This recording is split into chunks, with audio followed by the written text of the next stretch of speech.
These are not thought out remarks, or at least not thought out any longer than since the alarm clock last went off. I suppose it's not as it quite a direct answer to the questions that have been put on the screen, but if anything it relates to length scales and the integration between the activities of those who work on the small scale and those who work on the large scale. First of all, this has been a splendid occasion for those two different groups, if we can divide them that way, to talk to each other and to learn what really we're trying to do in the two different activities, even different departments in many cases. I'm an engineer, and probably a majority in the room are physicists, and we don't meet as much as we should. So that's splendid. But on the other hand, I think when we are together, and there's this feeling of esprit de corps, that we somehow kid ourselves that we can start off with forces between atoms and finish up answering the sort of problems that about shoes on floors that Irwin was talking about last night. I don't think one does that sort of thing. And one of the things that struck me, there's an intermediate length scale which is hardly represented amongst us, or if it is, I've not heard much about it, and that is in metals, the length scale of dislocations within crystals.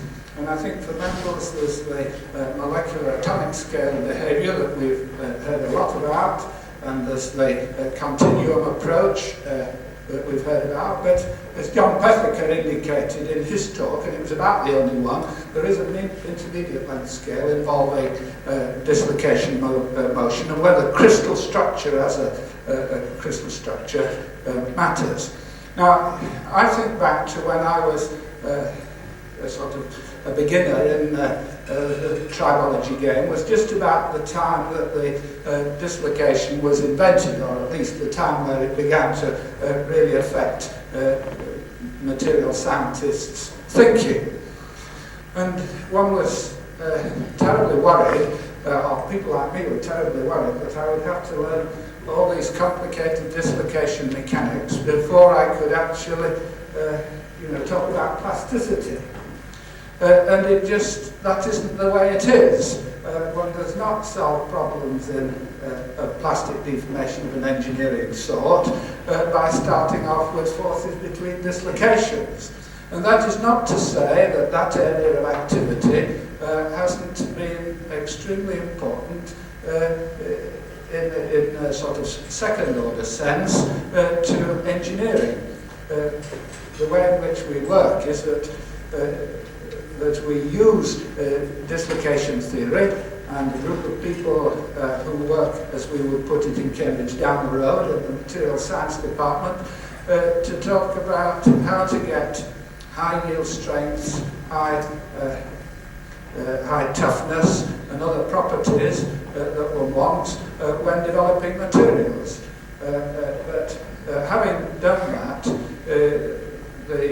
in solving engineering problems, what you want is a continuum theory of plasticity, which you can put a yield stress, and you don't need to ask where does that value of y come from in solving that particular problem.